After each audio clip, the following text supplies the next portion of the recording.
Hey, welcome into a special edition of the best damn pod in the land. We have Juck from Juck on Bucks. If you guys don't know who he is, I'm shocked because he's the hottest thing in Buckeye football right now in the podcast world. So, Juck, man, thanks for coming on. Thanks for hanging out with me. Appreciate you, man. How's things going?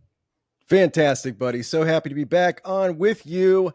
No Dan today, but that's all right. We're going to make the best of it without him. Yeah. I think I can handle swinging it without the Dan man, but we do always enjoy the three of us on together. But we'll get through it, buddy. Thanks for having me. Yeah. So if you guys don't know, Dan is like vice president of the World Association of Houses or something now. So he's been super busy and and he'll hate me for that one. But he's been busy and I am busy and this is just a fun little side thing that we do. So Juck offered to after I messaged him to hop on. So Juck, thanks, dude. So let's just start with Ryan Day's presser. At lunch today, Ryan Day goes, I don't even think he went 20 minutes.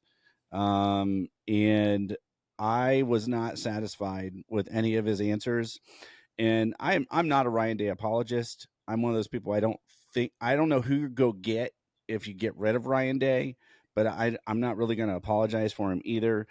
Key takeaways from you from Day's presser. Similar to you, not much. He takes culpability. He always does that. Always says we got to get better. When they ask him if he's happy with a particular area, he says, no, we're not happy with anything. There had been a period of time during this year where things were kind of different from him back there. All of a sudden, he was starting to get really sincere and answering questions. And today I felt like we went back to kind of his default, which is Spin City. The really interesting questions that I think everybody was looking forward to was hearing about the Knowles and Larry situation. And he probably said 4 times in his answer that they were on the same page. And then the pass rush and the pressure, discussing, potentially getting some 3-man looks. And I felt like he kind of sloughed that off, saying that years ago they had decided that they were going to have a 4-man rush here because of the personnel. And they may, it's an interesting discussion, I think is the way he labeled it, about switching that up, which I wasn't too happy to hear, to be quite honest. But no, I was also irritated, to be honest, that there was no coordinators with him. We have been doing the every other press conference. You get one or the other. They took all last week off, and then this week we get none. And I know a lot of people don't care about this stuff, and I get it. But, some of us nerds want to hear. And now that we pay the payroll, I think we're entitled to 20 minutes a week. Right. I agree with you. I think I don't want to gloss over the fact that the question was asked where Ryan had been spending his time, and he said on defense. He sure did. So that's that CEO mentality. And I walked away feeling like I did when he made the change from Combs to Matt Barnes. When I heard that, I thought, wow, okay, something's not right.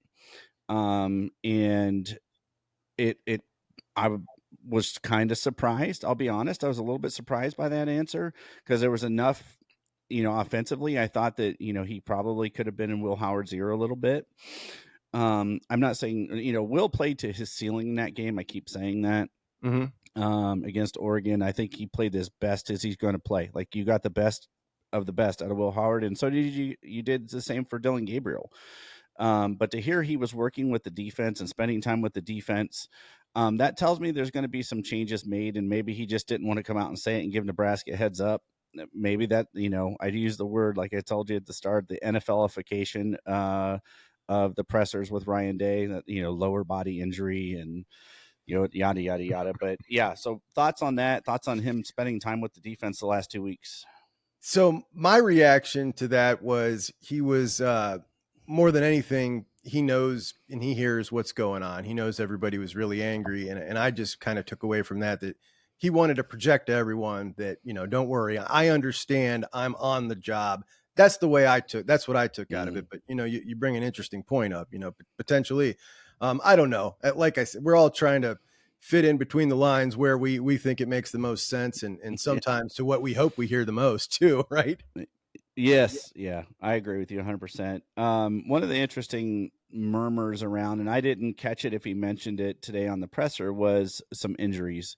And I brought it up to you before we got on the air. And I watched some of the all 22. Rewatched the game, but I have a hard time sometimes with the camera angles. And I didn't think going into the game, I didn't think that Oregon center and guard would be much of a matchup for Tyleik Williams, and they handled him pretty well. And then I got to watching, and I really truly feel this way. I don't think he's quite right from whatever happened with his elbow. He just doesn't have the same push. He doesn't, like, things don't look right. It doesn't look like Tyleik. And maybe they just did a great job on him and they kept his arms down. But even like, his ability to get up and bat balls, and like he's very adept at that. And I just didn't see it. And so, your 2 cents. I know you said you haven't looked at it yet, but that's kind of how I walked away from that feeling. And I want to get your thoughts on Lathan Ransom too. So Tyleik is a guy in this particular game that I was expecting a big game out of, and I thought that Same. our defensive line would pretty much own the line of scrimmage against their offensive line. Boy, was I wrong. But I thought that was going to be basically off the back of Tyleik, and we know how much better Ty plays when Tyleik's in there and playing good as well. And he's kind of the point man. It starts with him, and I didn't see it. I never factored in that maybe he isn't quite right. So you bring up a really good point. But whatever it is, I almost hope you're right, because I hope that it wasn't him getting manhandled by that crew of Poncho, their savior center that they got in there now, and whoever the heck is at guard. But he definitely didn't play his best game, nor did anybody on that defensive line. And I'll tell you what, man, I was really bothered that they're not open to trying some different fronts. And I know, like we've talked about before, we have these guys that we think should be able to just win one-on-one battles, right? But when they're not, and it's clear that they're not, that's when, you get a little creative. By the way, he did talk about that, about the Saban comment, calling the defense antiquated, which I thought was pretty funny. Somebody brought that up. Yeah, I'm with you, man. So, we talked before we got in the air. Yeah, absolutely. So we went into this season, and I was thinking, this is the year Jack Sawyer, that Missouri game, and then down the stretch last year, man, he was an animal, an absolute animal. Excuse me. And I can't figure out for the life. JT Tulimoloau is who he is. He just is who he is. He's a good edge. He's not a great edge rusher. I honestly think if you go back to even when he was being recruited, some schools wanted him to move inside, and he came to Ohio State, so he didn't. I think his future probably in the NFL might be inside, or maybe a la like a Sam Hubbard, kind of a little bit of both. But I thought Sawyer, I really thought maybe 10 and a half, 11 sacks this year. I didn't go much higher, because I thought in the early games, especially the first 4 games, didn't know how much he'd get in the second half. And I just I don't know why we're not winning those battles. I don't know if it's, scheme. And then we saw, I'll point to this play and I'll let you talk about it. I'll call it hero ball with JT Tulimoloau. The one play where he crashes down on the running back, Gabriel pulls the ball because he was keying off of him and not the 3-tech, which would be, and boom. So there he's actually trying to get pressure. He's not setting the edge, and we see what happens, and everybody loses their mind. Yeah, that a senior could do that. So double-edged sword. It is, because the funny thing is, he's so good at those plays, at crashing down and hitting the back in the backfield. Like that's his bread and butter, right? He's not a great pass rusher, but that right there, we've seen it so many times, and it's just beautiful when he does it, and you can see the athleticism really pop, and you wish he could do that rushing the quarterback, but you're right. It's just not who he is, not built for it, doesn't have a knack for it, whatever. But that particular play, that was a blow, man. And that touchdown was a sinking feeling when that one happened, because it was like, man, they're going to beat us this way too. But that definitely sucked to see that. But as far as Jack's concerned, I was with you. I set the over under at 10.5 on the show. Everybody was picking over. So was I. I was thinking probably 12. And that was even factoring in, like you, I was factoring in the first 4. They're gonna get the ball out quick. He's not even really gonna have much of a shot, which we saw. Now we're Yep. in the portion of the schedule where we're seeing him get plenty of shots, and we're not seeing it still. Nope. Well, that play with Gabriel too, Lathan Ransom took a god awful angle. He sure did. Man, looking at it in the all 22, I'm like, what? Anyway, I'll skip over that. Well, I won't, because so there's some real smoke out there, man, and I think we've been able to confirm it. I've been able to confirm that something is wrong with Lathan Ransom's foot. So I didn't catch if Day answered it in the presser today. If he did, I missed it. He commented it. Yeah, that's okay. So, I do not expect Lathan Ransom to play on Saturday. I'll just be candid about that.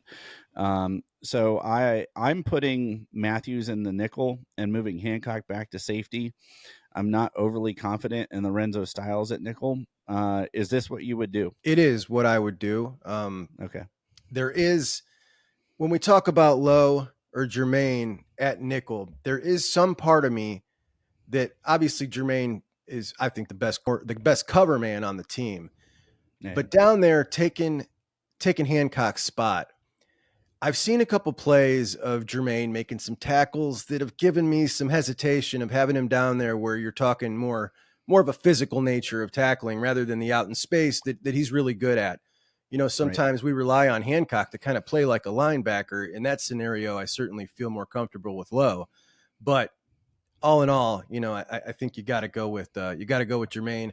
I do want to see Lowe a little bit in there, though, if that is the route that they choose to go. If we're right about this, and I do agree with you that Lathan will not be playing. I heard last week, he was in a boot before the Oregon game.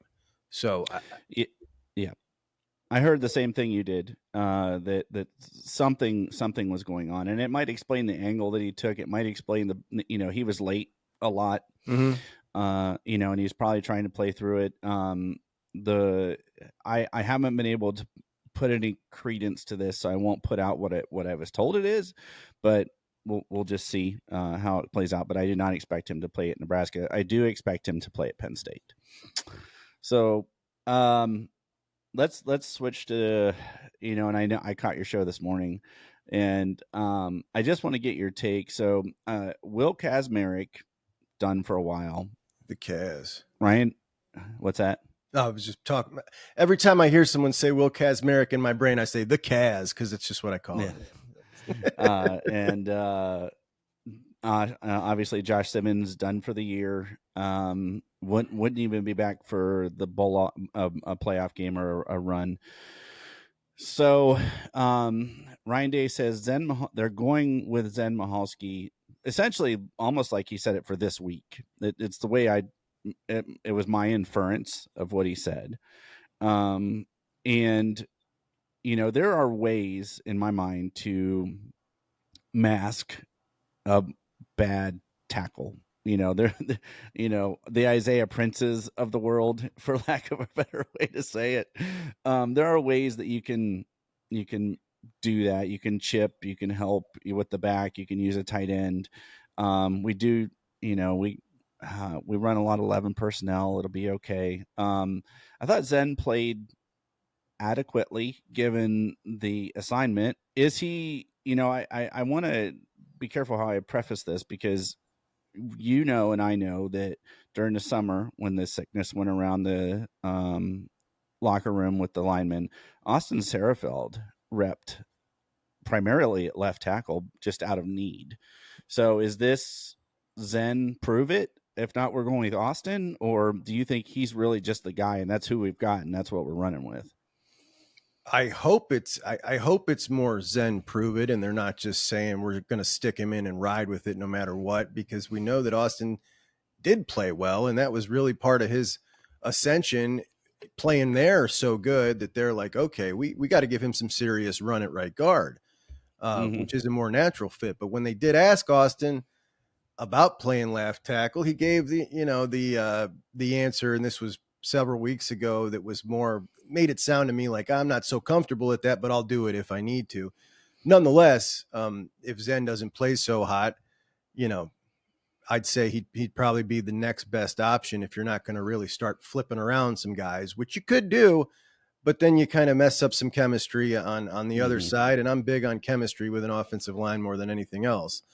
Yeah. That said, when we talk about being able to, to scheme and get around some things, it's true you can, but you also give up a little something each time you have to do that. You're giving up an advantage you might have had elsewhere on that play.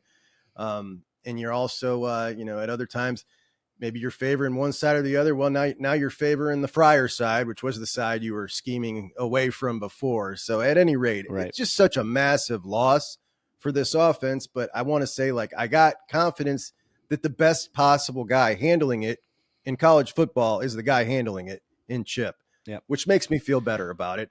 But boy, if he wasn't, I would be really down in the dumps right now. Yeah. I agree with you. I know I saw your tweet when it happened. You were like the one freaking guy. And then on our text thread, when he went down, and I could see it was non-contact immediately because I rewound the game, So did and I. literally, and you know as well as I do, and I don't cuss, and I literally just text, shit, because that he's the one guy. Like, he was the one guy that we were all season. We're like, it can't be a tackle. If it is, it has to be Fryer. I'll sacrifice Fryer for anything, Yeah. Yeah, I feel for Josh Simmons too, because he was rising. Like, he was starting to play within it. Like, he transformed his body. He bought in. It sucks. Like, I just feel bad for the kid. He's a kid. They're kids. They're 21 years Right. old, 21 years old. Like, Right. I could be their dad. Yeah. So yeah, I feel for the kid. I do. I do too, and it is terrible.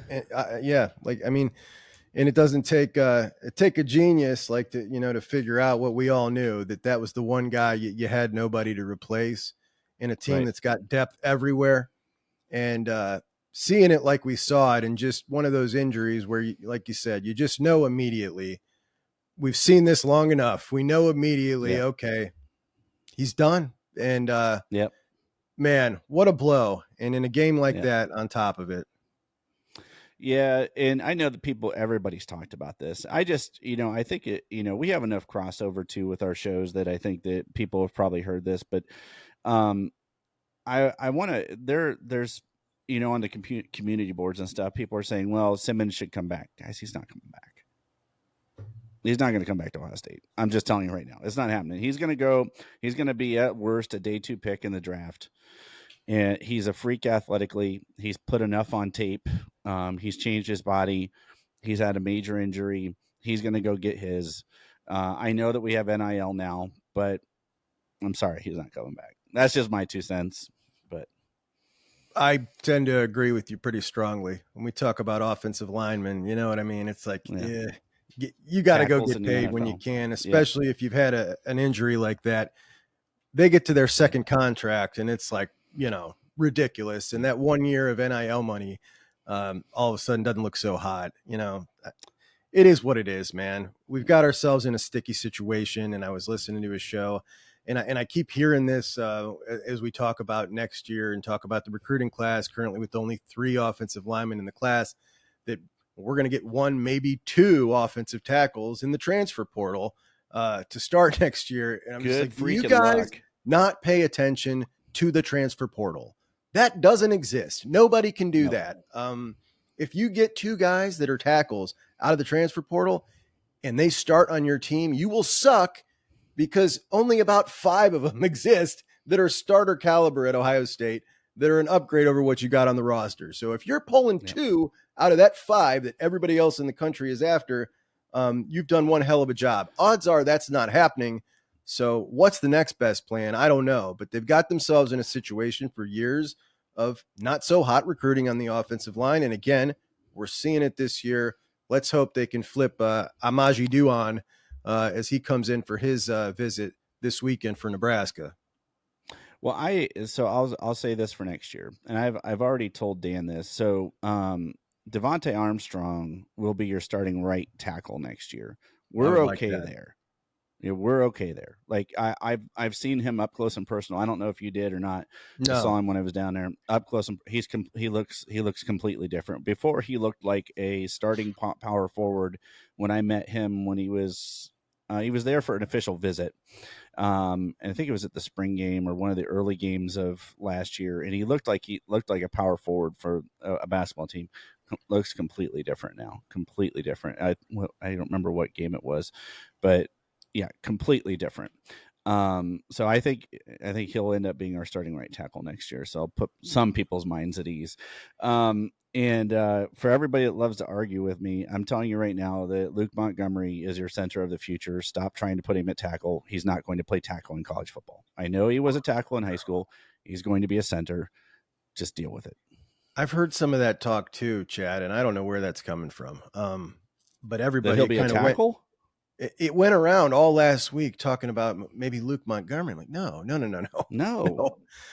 He didn't even rep there in the spring. No, Ian Moore would be the guy Yeah. I'd consider before that, and I'm pretty high on Ian Moore, and I think that Me was too. one heck of a pickup, and I really like the way he's developing physically. Got a great attitude. There are definitely some workable pieces if they can make a leap from this year to next year that I think will be in pretty decent shape. But I do know that you're not getting two starting offensive tackles out of the portal. That's just not No. happening.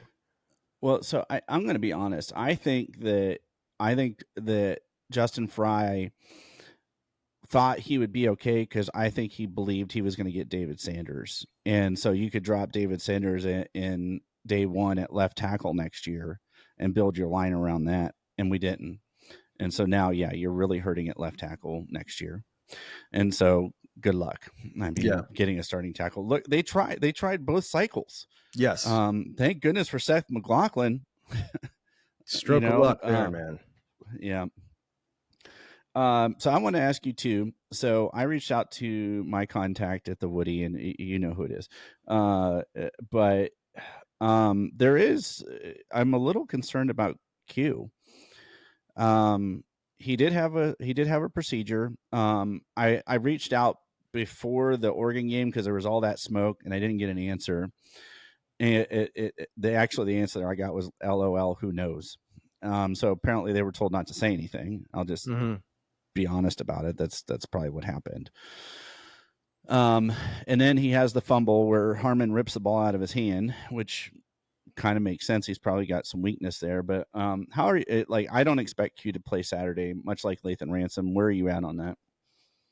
Did you talk about it this morning? If you did, I missed I it. didn't. I don't think I did. Maybe I did. I don't know. It was late last night when I recorded that. Okay. Really late.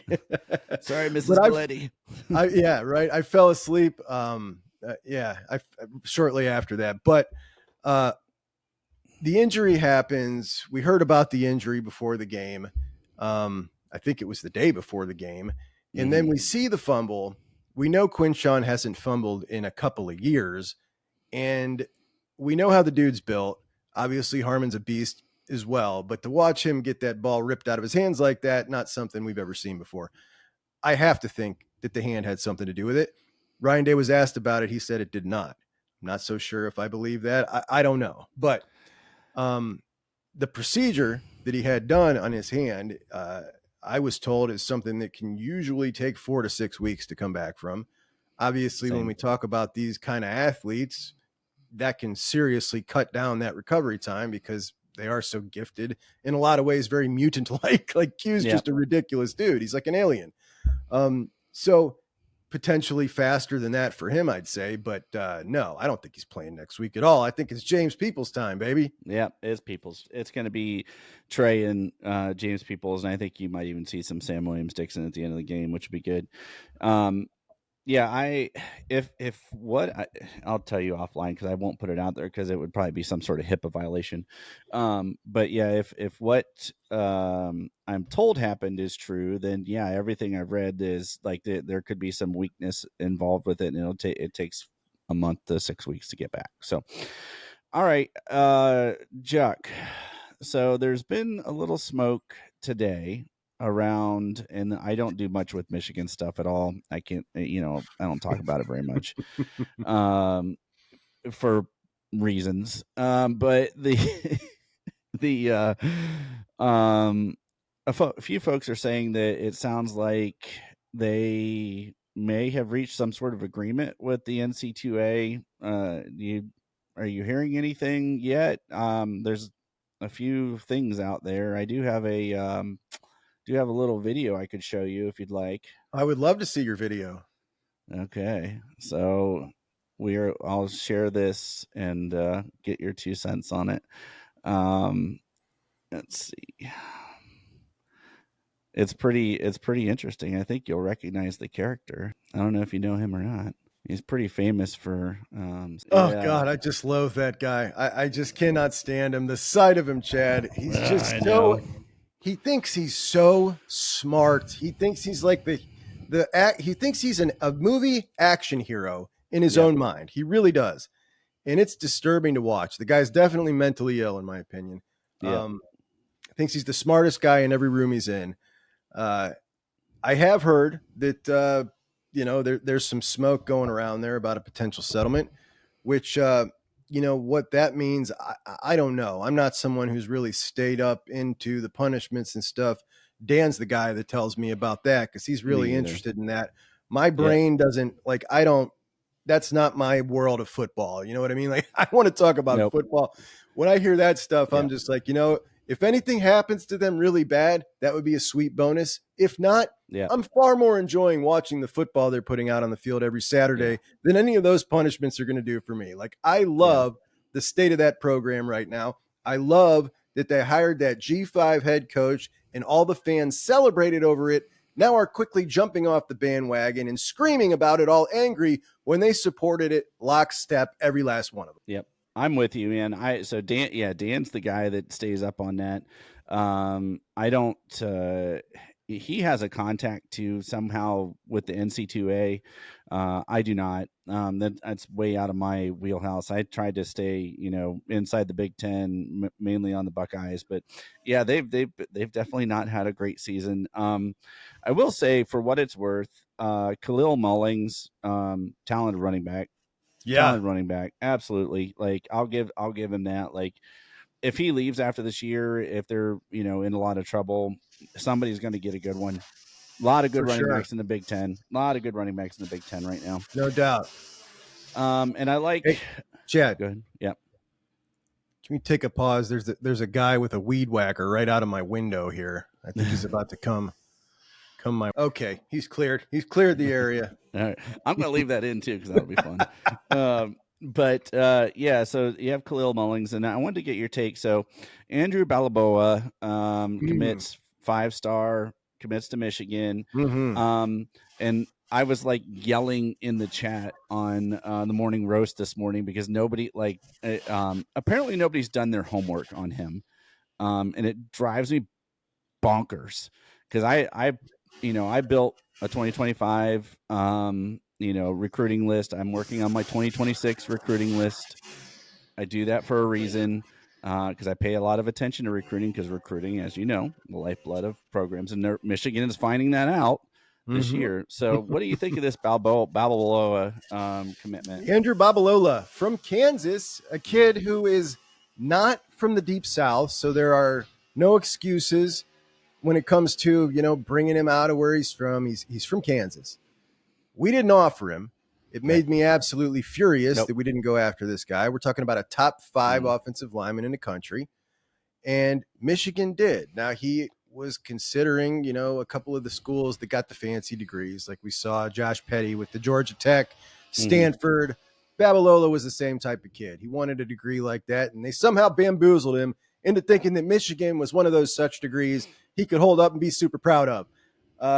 But he chooses Michigan. I don't know why anybody would consider walking into a mess like that. And if you are walking into a mess like that, I don't know. I question a lot of things about you because it doesn't take a genius to know that that's a program that's in bad shape, not just this year, but several years to come. Well, so I've watched him. I've watched him a lot. And the dude is a basketball player playing left tackle. He's a project. You're not going to see him for 3 years. He's recently gotten into football. He's playing in Kansas, which not a hotbed for talent. Let's call it like it is. So yeah, I kudos to the kid, like getting his 5th star. Yeah, he's probably a top 8 in this class. He is not David Sanders. He Oh is no. not even Josh Petty. Um, I, I, he has quick feet, which will help him, but he has a long way to go as a football player. And honestly, I would not be shocked if he ended up as a guard. So, Really? yeah, I mean, just his tape, and maybe I'm wrong. I've been wrong about some of the guys, but probably more than I'm right. That's probably why I'm still, doing this out of my little show, out of my little room down here. But just looking at the guy, like he's a basketball player at left tackle. So we'll see. Sometimes those guys pan out, sometimes they don't. He's got the length. He certainly has the length. I think No that's doubt. probably why he has the 5th star, quick feet, length. But he's got a long way to go before you see him on the field. He's a project for a 5-star, in my Unfortunately opinion. for them, their right tackle, Mr. Link, boy, oh Mhm. boy. Yeah, If you put 50 pounds on Babalola, he could probably beat that stiff out right now. yeah. He's a turnstile, man. Jeepers. It's too Y- good. It's too Yeah, good. By the way, the Babalola thing, Chad. yeah. Um, did you see the Sam Webb tweet, the cryptic tweet about the fireworks last week? He was trying to Yes, sell that they yes, were going to get Bryce Underwood. Well, yes. everybody was trolling him because obviously that's not happening. And then Babalola commits, and he's now saying that's what he was talking about. He was talking about Babalola was the big fireworks. No, dude, we've known for weeks that Babalola was probably committing to Michigan. It didn't Yeah, take this big fireworks announcement. That guy, he's such a clown. Sometimes I he is. watch him just because it's entertaining. Well, there's a reason he's called Scam Web. So, Indeed. yeah, having a little fun there. So Dan Juck asked us to talk about one thing. He wanted us to talk about. So I messaged you because man, we took some heat about our last video. It's our most viewed video since the one we did with you that went like viral with 7,000 views. You guys took heat? Just a smidge. What'd you say? Well, What'd you say that was controversial? Dan said that he and I agreed with him that we are not afraid to play Oregon again. And I don't know what's so controversial about that. Like, why would we be afraid? I mean, Um, I'm not so afraid the for Ohio Duck State to play fans, anybody. yeah, the Duck fans think that you should be on notice now that you're inferior to Oregon and you should not want to play them again.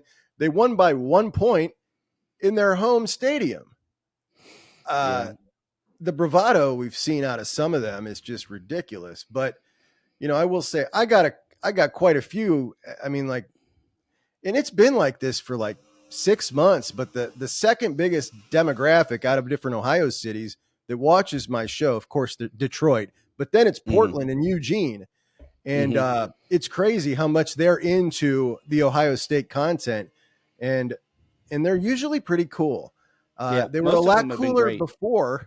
They were a lot cooler before the game than after the game. But acting as though I keep hearing, that we didn't play our best game and we still beat you, and it's just like I heard Buckeye fans saying the same thing. Guys, like you didn't play your best game because you played a really good opponent.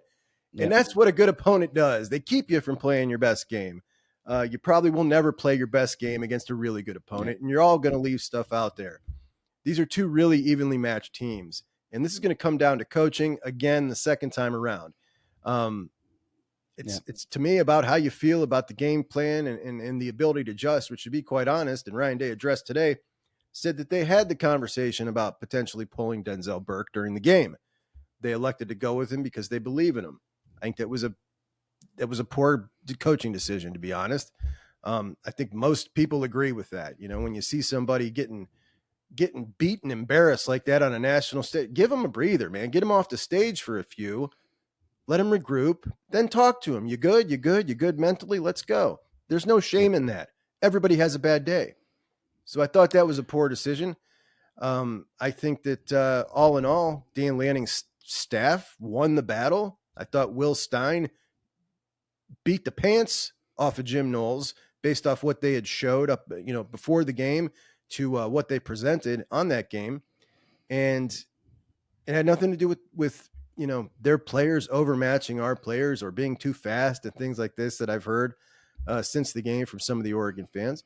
Those are two really evenly matched teams. All in all, Ohio State still has the talent advantage. I think Oregon's staff won the game, and we'll see what happens next time. I do want to see the Buckeyes staff be a little quicker to make adjustments all around the field. Yep. I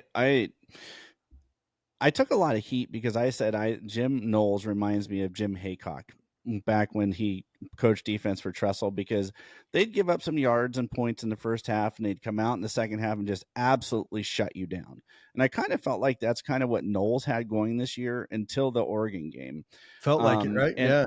yeah, it really did. It really did. And as far as, the heat we took, so listen, I don't think that firstly, if you have a profile picture of you flexing and you're making a really long comment about how great Oregon is and how they're going to roll and we should be afraid to play you, I'm just going to completely disregard it because you're a tool.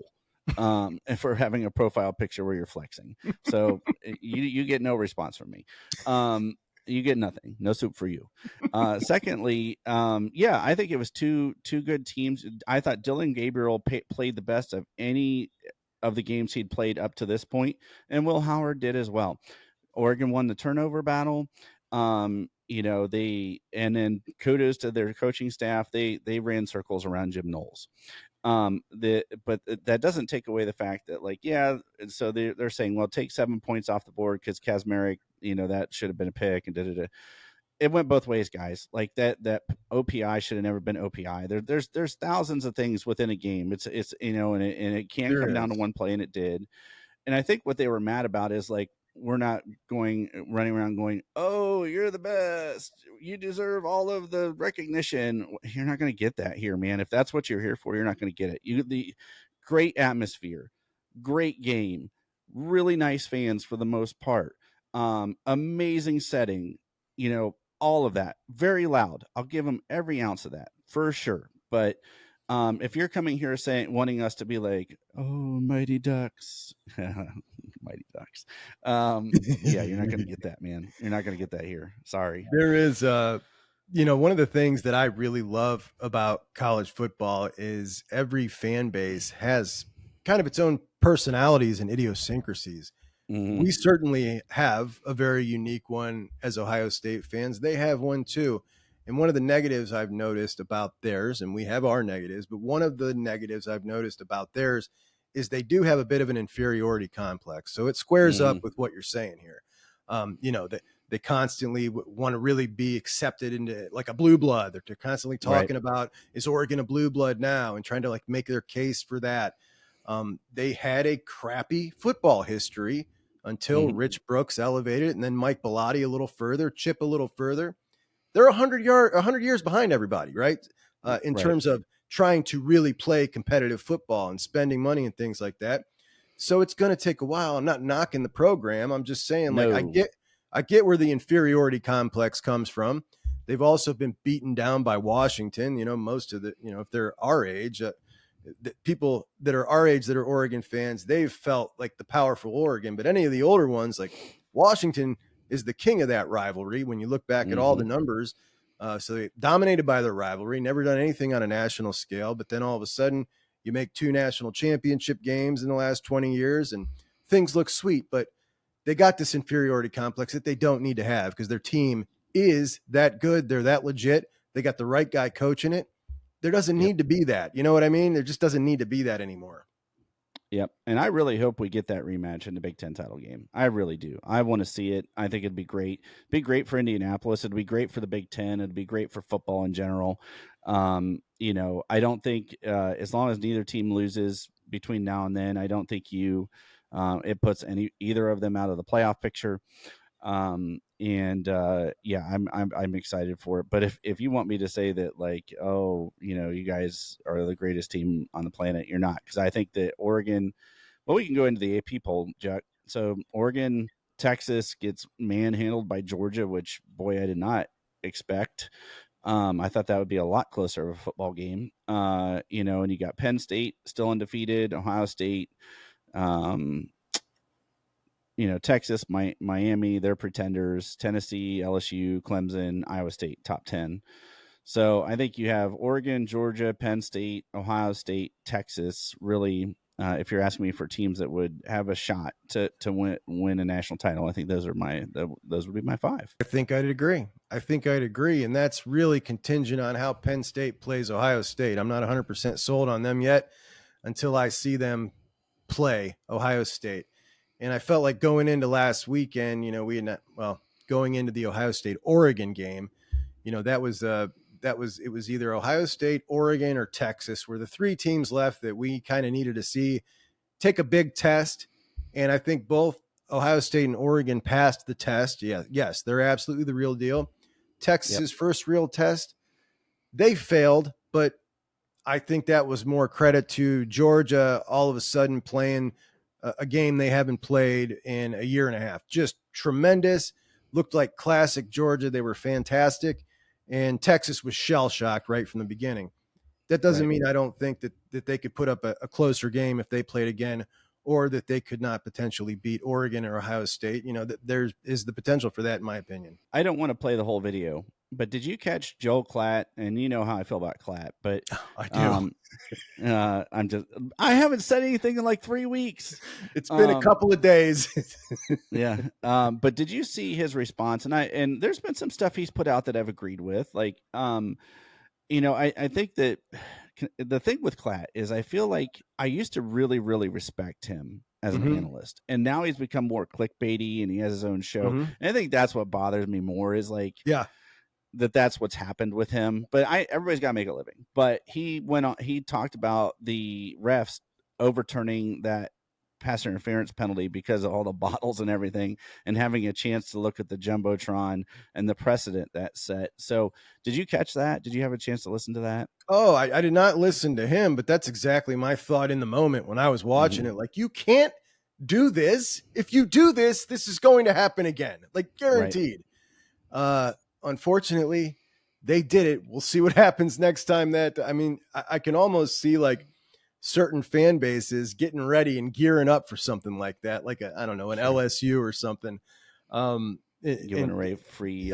Just to be, we're talking about student sections here. You know what I mean? Like, that sounds like something you could see being orchestrated ahead of time as soon as it's a bad call they don't like. But it cost them $250,000, and they got a scolding from Matthew McConaughey in a letter to the student section. But the refs made the right call in a very bad way in that situation. Yeah, agreed. I mean, it would have been one thing if they would have conferenced, and like the 2 back judges would have, had a conversation or something. I could have accepted that. But this to me felt like, and your dad, your 3-year-old was walking through the candy aisle with you at the grocery store, and they wanted something, didn't get what they wanted, laid down on the ground, started kicking and screaming. So then you hand it to him just to get him to shut up. And then somebody, another parent just rolls their eyes. Because that's what this felt like. That's what this felt like to me. It really did. It really did. And I've heard some people talking about, they were probably scared for their lives. Yeah, I don't think that was it. Whatever. I think they realized, wow, we look really stupid. And let's look a little less stupid and change this penalty. Yeah. But it was a bad call, no doubt about it. And the end result was the proper call was made, which is what we should all want. Yeah. However, when you do it in that way, you're setting the next one up down the line up for potential. That kind of stuff can get dangerous. I did see a picture from one of the reporters on the sidelines, or the photographers, who had his camera, like a heavy duty thing, just busted. And if that had hit him in his head, you know what I mean? We're talking about something else, like somebody got hurt, so you can't have that crap, man. Ironically, if it matters, I was at Bottlegate in Cleveland. Were you really? Mm-hmm. I referenced it in the show the day after that because of Bottlegate and that whole incident, I can't get a cap on my damn bottle when I buy something at the stadium forever and ever, which is so annoying. I'd like to put it in my pocket or something because it has a cap. I'm not allowed to have a cap anymore. Thanks, Chad. Well, I actually didn't do it. I didn't participate, but I was there. I actually think weirdly, I was there at that one. I used to go to a lot of Browns games with my friends because one of my buddies was a season ticket holder. But so Penn State, Dan, or Dan, wow, he's must be tuning in. The One of the questions I had in my mind, Juck, was they play Wisconsin this weekend at Wisconsin. Wisconsin's not the same team that got, rolled by Alabama. Right. Fick's got those boys playing well. They play hard. Their running back's pretty talented. Can they give Penn State a run this weekend, especially if they're giving a little look ahead to a top 5 matchup in Happy Valley against Ohio State?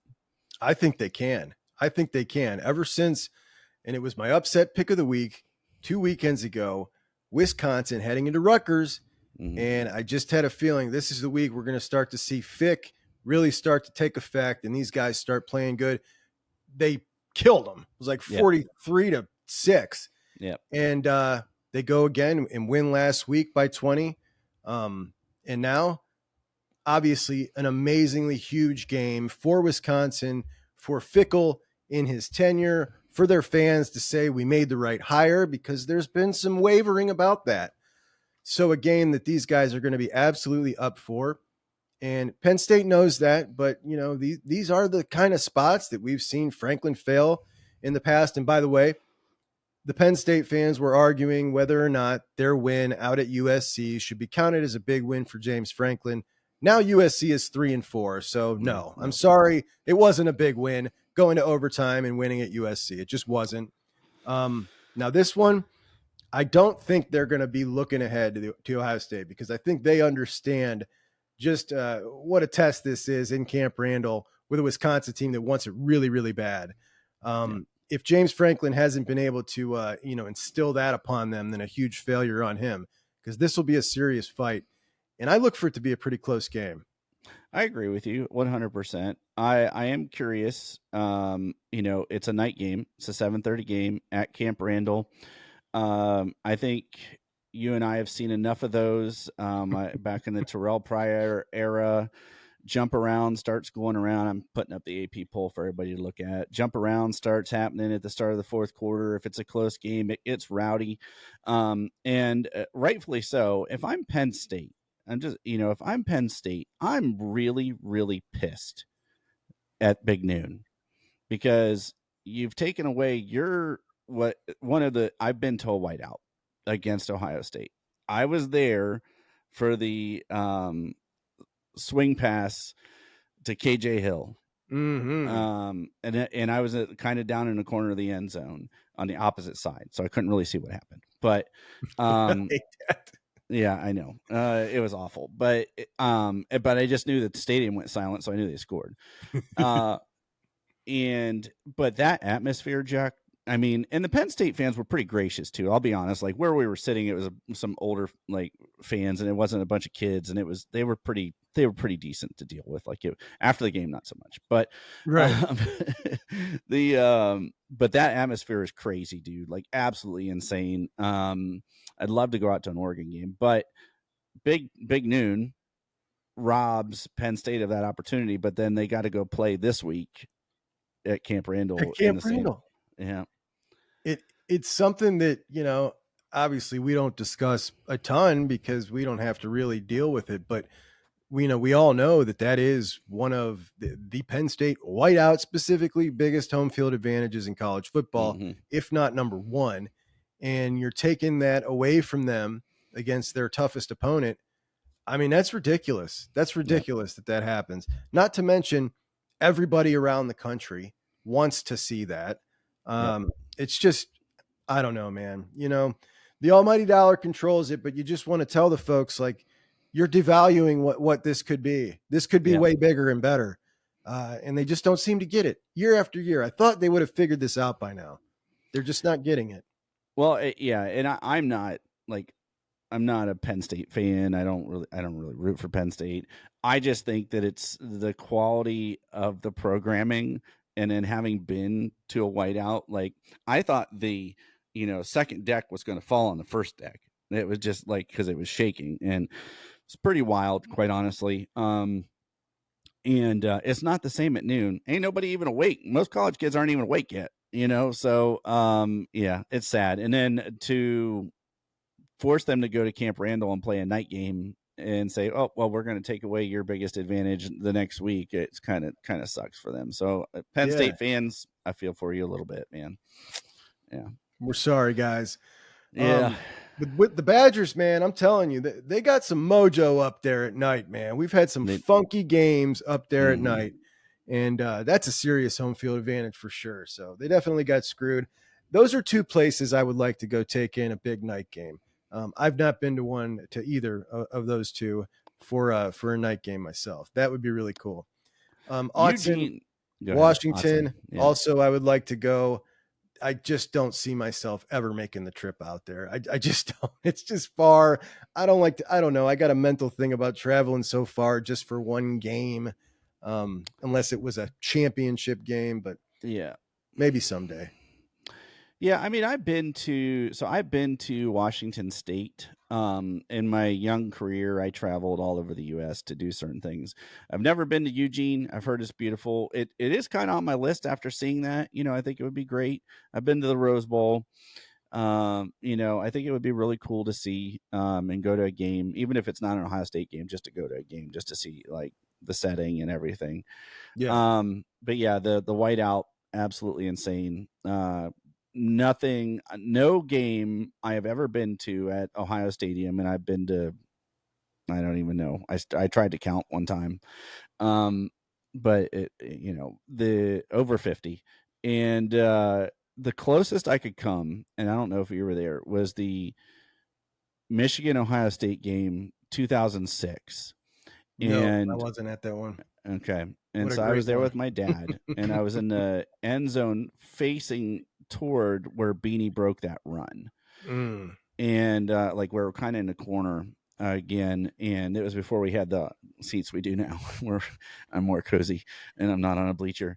But when he broke that run, when he spun and broke into it's the loudest I have ever heard it, ever. I mean, the place was shaking, loudest I've ever heard it. So and I still don't know comparably. Now you're talking 13 years apart, so I was a lot older when I was at the whiteout. But yeah, I don't know how comparable that would be. Pretty close maybe. But the thing with the whiteout is it's like almost the entire time. It's so The loud the whole entire, time. and Yeah. that's, it sucks. I mean, we have everything as a program, everything that matches up to the best of the best everywhere. And we even have the stadium. The only thing we don't have is that crazy atmosphere. And damn, I would sure love to have it. Yeah. That's the only thing that is not in the top 5 of any category you could list in college football. And that sucks, man. It really does. Someday I want to do a show with you and Dan and a couple other folks that have been to some home games that deal with the sit down crowd, because it's a pet peeve of mine. I'm telling you, Today's man. not the day, but Yeah, it's it obnoxious. it Something's got it, to it change. yeah, it affects it. Well, I'm wondering, and this about me. I'm wondering if the 1922 club will help some of that and help free up some seats for some of those folks. I do want to go. I want to go, like at least go Yeah. once to the club. Because I already sit in the Huntington Club, so I want to go see what that's all about. But I'll tell you what, Chad, I feel bad sometimes when I talk to people and they're telling me like they're going to their first Buckeye game. What should they expect? Just like people I know, and they're all excited and they're going to one of the first couple games against one of the cupcakes. And I'm just like, well, you know, mm, you don't want to tell them, listen, it's not what you think it's going to be. Like nobody's, no, it's in fact, sometimes it's so quiet during those games that it's awkward to have this many people in the stadium, yeah, and it's so quiet. yeah. Yeah, I mean, um so for those of you that want to know, those are the games I take my 6-year-old to, because I could give a crap after the first quarter. Like if he wants to go walk around at the team shop and go buy some stuff and go down, in the tunnel and look at the field and take pictures and some of the other things that we do, like cool. I'll listen to Paul Keels on the radio throughout the stadium and, whatever. And then we'll go back to our seats. Those are so if you go to one of those games because the tickets are affordable, I understand. Let me just say, like, I understand. If you're going there for a game day experience, those are not the games to go to, man. Totally different Sorry. than a Big Yeah, Ten game. completely different. Yeah. Last year, was it last year? Yeah, it must have been last year. I went to or 2 years ago. Went to the Iowa game, and that was like there were tense moments in that game early on. And it was a little closer than I think everybody thought, and you could feel it in the stadium. And those are the kind of games that I think people are looking for. Mhm. But then also you have a lot of us that have had season tickets forever, and a lot of the even older and older and older generations that have those tickets, and that's what we're talking about. They just sit, and then if you stand up, they're like, "Sit down, I can't see." So, yeah. All right, man. Well, I appreciate you so much. So, Juck, I most of our stuff's going to be crossover, but where can people find you? What can they do? Besides, send you super chats and stuff. Yeah, you can find me over at Juck. That's Juck on Bucks, and I have my very own little YouTube channel as well. I'm also simulcast on the Menace to Sports channel in the morning. Every morning at 9:30, I'm live Monday through Friday. We also do the post game show at Juck on Bucks and Menace to Sports that I host, and I have a ton of fun of that. That comes on immediately following every Ohio State game for as long as we can keep it running, guys. So come join us, have some fun. Absolutely love doing this. Thank you so much for having me on again to the best damn pod in the land, my dear buddy Chad. Next time we'll have to do it with Dano again.